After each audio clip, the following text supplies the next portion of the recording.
aspect is a little bit arbit. Let's get an analyst in on this also. Surajit Pal of Prabhudas Leeladhar joins in with the analysis of what companies could face. Surajit, hi, good to see you in. We do understand that Sanofi might see the biggest impact in terms of loss of sales. What is your calculation on the same? Yes, I think most of the MNCs could see the raid out of this new list. And other than Sanofi, I think among the Indian companies, Torrent, Cadila, Cipla, Ranbaxy, Sun Pharma, they might be seeing also, the impact initially to begin with. But overall, I believe if you really consider the number, the maximum impact on sales or domestic sales for them could be maximum 2%. And on EBITDA level, it could be anything between 0.2 to 0.5%. Surajit, hi, good morning. So would you say that today's fall is actually a good buying opportunity for the kind of names that have fallen, especially stocks like Sanofi? Yes, see, in MNC like Sanofi or Glaxo, they are going through a lot of restructuring because of their global parents are getting into some of the swapping of their assets. So definitely that would provide some of the opportunity to get into MNC Pharma in terms of expecting their growth going forward in domestic market. Okay. Surajit, Mr. Handa mentioned that maybe there could even be cancer drugs that could be considered to come under NPPA at some point in time.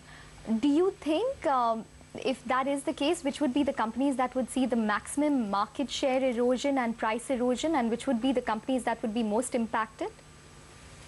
Yes, the bigger threat is the 8 therapeutic areas they have mentioned that will be under their observation currently before they come out with any kind of concrete recommendation for reducing rate.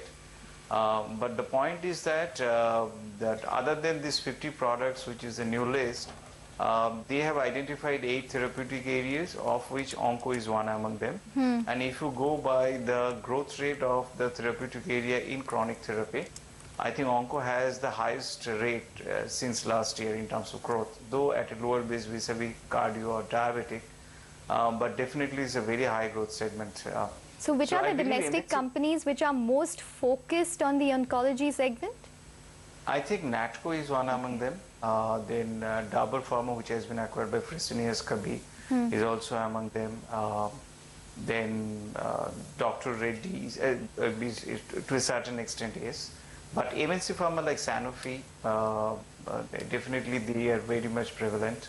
Glaxo, which has definitely sold their cancer unit to their MNC friend. But the point is that most of the MNC are generally import this drug from outside and sell it in India at a higher price. And if you compare their price with the Indian guys like Natco or say Cipla, their price is much lower, almost around 20% of the domestic MNC price. So if any restriction comes into picture, and if the formula, which is simple average pricing average of more than 1% market share, then it will hugely impact the top line and bottom line of MNC Pharma. All right, Surajit.